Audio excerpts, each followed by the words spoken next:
This is Miss Karen, your English teacher. I'm going to review this book called Small Saul that was given to us by the TD Bank at our school board for us to distribute to all the students. The students that were to get this book are in grade 1. It says here that this is a hilarious sailing adventure. Sounds good so far. We also have comments here from Charlotte Teeple, who is the executive director of the Canadian Children's Book Centre. She's very proud to give this book out to all the grade 1 students. There are 550,000 students who get this book, or who were supposed to get it this year.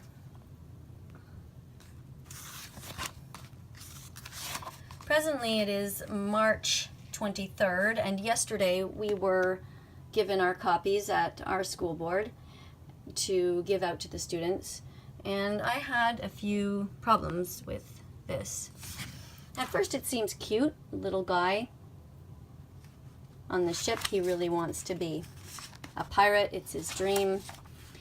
He tries to impress them, and despite these setbacks, he was determined to graduate from pirate school anyway.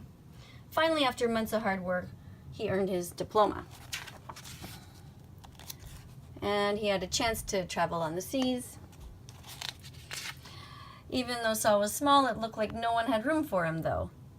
So he had nowhere to go, no ship to go on. But eventually, he was told, climb aboard. And he was going to be a real pirate. It didn't take long for the other pirates to notice that there was something different about small Saul. This is where I start to have some questions about whether this is appropriate for the kids. There are no female characters in the whole book, and the only female character that we see is this one.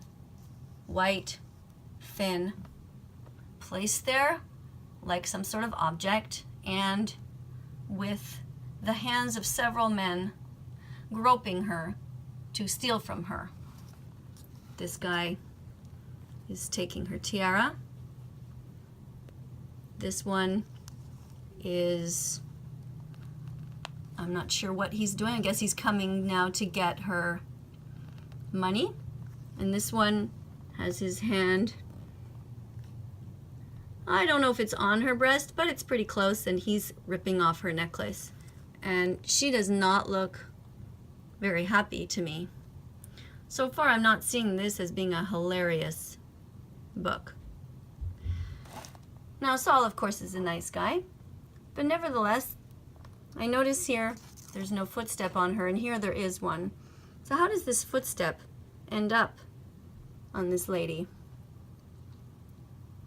Well, when I called Charlotte to ask her about this, she was very defensive and said that, this is Charlotte Teeple, she said that the footstep was there because the man needed to climb up her to get the tiara.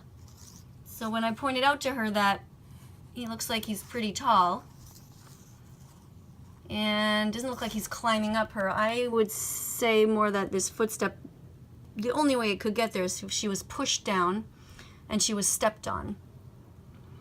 And it was around the time that our conversation started to deteriorate. She didn't like these things that I was pointing out. The book continues, and small Saul is very cute. He's cleaning up. He's a good guy. Nobody thinks he isn't. And these are the guys on the ship who are drinking and doing pirate things. And they're not nice guys.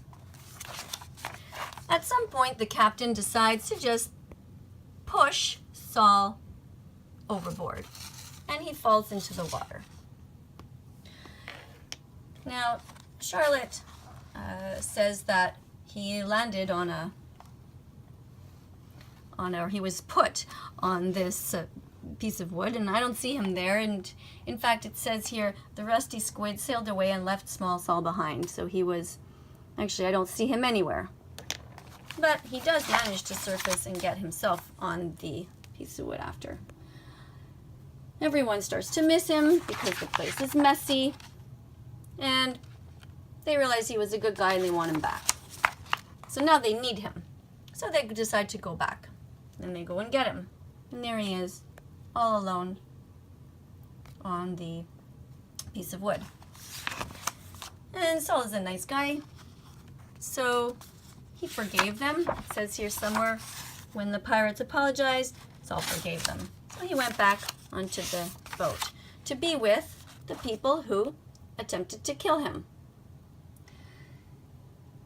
And I guess it's just me, but it feels to me a bit weird of an ending. Like, these guys are mean. In my opinion, it looks like they were sexually assaulting a woman, definitely stealing from her, definitely attempted to murder Saul, and he goes back at the end with these people, as if they were a gang who missed him and then decided to take him back. Now, at the end of the story, I guess we can assume that Saul is still a good guy, but nevertheless, he's not going to police or anyone to report these things that happened. He's not going to report the fact that the woman was assaulted. He's not going to report the fact that they were pirates.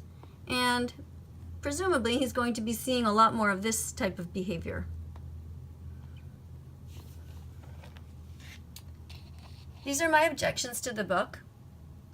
I think of all the stories that we could have picked to give a free book to 550,000 children across Canada, that this would be probably one of the lowest ones on my list.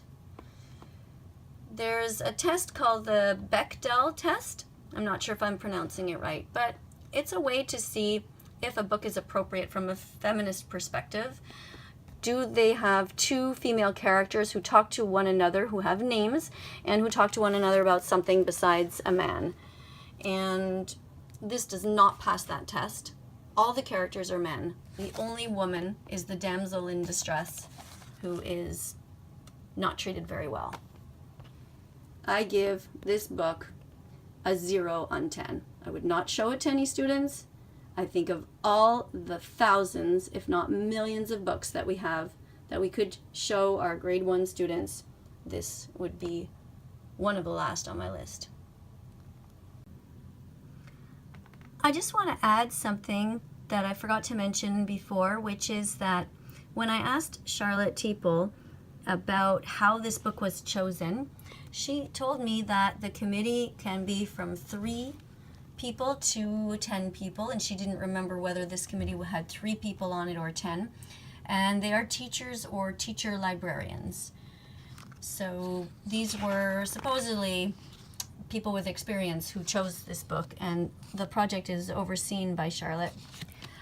I did not get a hold of Bharat Masrani, President and CEO of TD Group Bank, for any comment, and I don't know that I'm going to pursue this any further, actually, and that is strictly because of time. If someone else wants to do that, that would be great. Again, thanks for listening, and let me know your comments. Bye for now.